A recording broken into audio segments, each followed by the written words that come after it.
Hey, what's up guys? It's me Marlon, just for Fun TV, and welcome sa ating YouTube channel. So for today's vlog mga idol, meron akong gusto kong share sa inyo.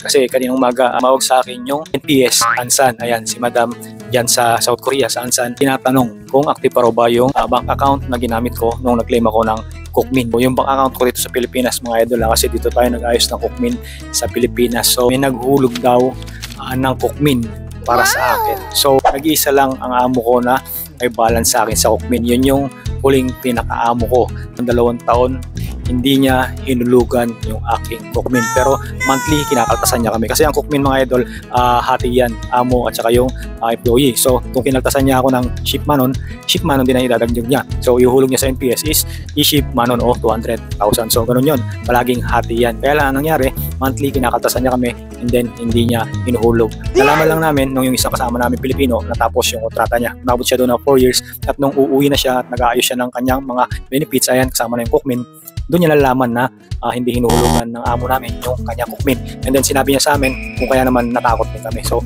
naalarma kami kaya nag-report kami sa Cookmin at yun nga, nalaman namin na pati pala kami hindi rin hinuhulugan yung aming Cookmin. So yun na nangyari mga idol, hanggang sa natapos yung kontrata namin, hindi talaga nahulugan. Kala ko nga hindi na talaga makukuha, but yun nga kaninang umaga na tumawag sa akin yung NPS. Ayan, so last January, ayan, naghulog uli siya yung amo ko.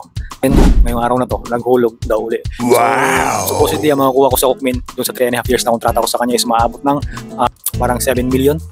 Ayan, at nung nag-ayos ako ng Cookmin ko, ang nakuha ko lang is 4.9 million won. So nawawala yung 2 million won, more than mahigit 2 million won, kasi yun nga yung 2 years na hindi nahulugan ng amo ko. So nung bago ako mag-change ng visa into G1, hindi ko inaasahan na mababayaran pa yung Cookmin na yun, kasi nga yung amo ko talaga walang pangbayad. Yun nga ang TGCOM ko sa company, 3 gigs pa niya na ibinigay.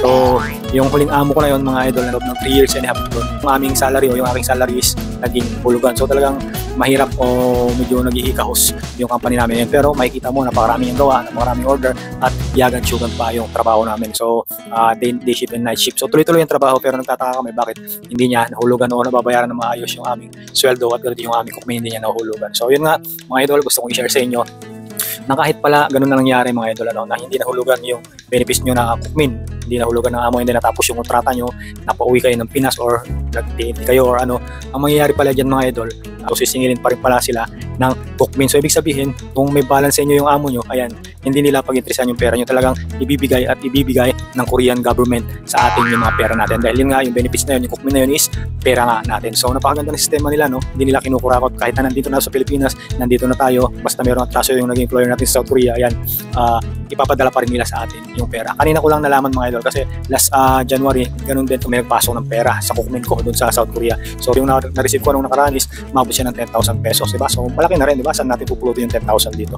At kanina nga, tumawag uli siya sa akin, yun ang hindi ko alam kung magkano yung hinulog kasi hindi niya nabanggit sa akin. So yun ang gusto kong i-share sa inyo mga idol. Kanina ko lang din na-realize o nalaman na kahit pala may atraso yung ating mga amo sa South Korea, at kahit na nakauwi na tayo dito sa Pilipinas, ayan, may possibility pa rin pala na talagang makukuha natin yung pera, kasi hindi sila tatantanan ng Cookmin, talagang sisingilin sila dahil responsibility nila yon sa ating mga foreign workers. So sa TGCOM naman mga idol, kung halimbawang hindi nyo nakuha yung TGCOM nyo sa company nyo, kasi ako nung napauwi ako dito sa Pilipinas, tinanong ko sa isang lawyer dyan sa South Korea kung maaari ko pang maklaim yung aking natitirang TGCOM, kasi yung may balance pa sa akin yung amo ko nga, sa yung huling amo ko na yun na hindi nagbayad ng Cookmin ko for 2 years, may balance pa rin sa akin na 2 million won sa TGCOM. So 6 million won yun, 4 million ang nahulugan niya, dalawang 2 million. So meron pa siyang naiiwan na 2 million na hindi na nabayaran. Hindi ko nasingil yun kasi nga nag-pandemic na. So yun ang sabi ng abogado, yun ang hindi ko makiklaim kasi nga ilang taon na rin na nakalipas. So kung gusto kong i-claim yun, dapat nasa Korea ako.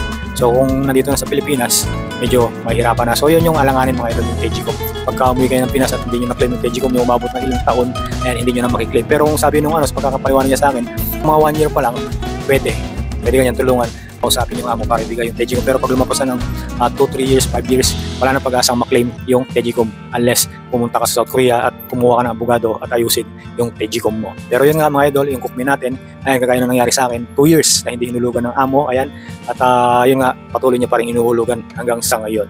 So, ayan, gusto ko lang share sa inyo kasi kahit na ako, nagulat din ako na kahit na 1 taon na ako dito sa Pilipinas, meron pa rin pumapasok na Cookmin sa akin sa South Korea, at hinuhulog naman ni ma'am sa Cookmin, yung pinay manager dyan sa Cookmin, dito sa account ko, dito sa Pilipinas. So napakaganda ng sistema nila, no? hindi nila kinukurap to, hindi nila kinukurap yung pera natin kahit na nandito na tayo sa Pilipinas. So yan lang gusto ko may share sa inyo mga idol. Hopefully sana kahit paano may natutunan kayo. So thank you so much for watching. Ingat-ingat sa makita ko ng mundo na roon, and God bless sa inyo lahat. Miss ko na ang Korea, lalo na yung sahod dyan.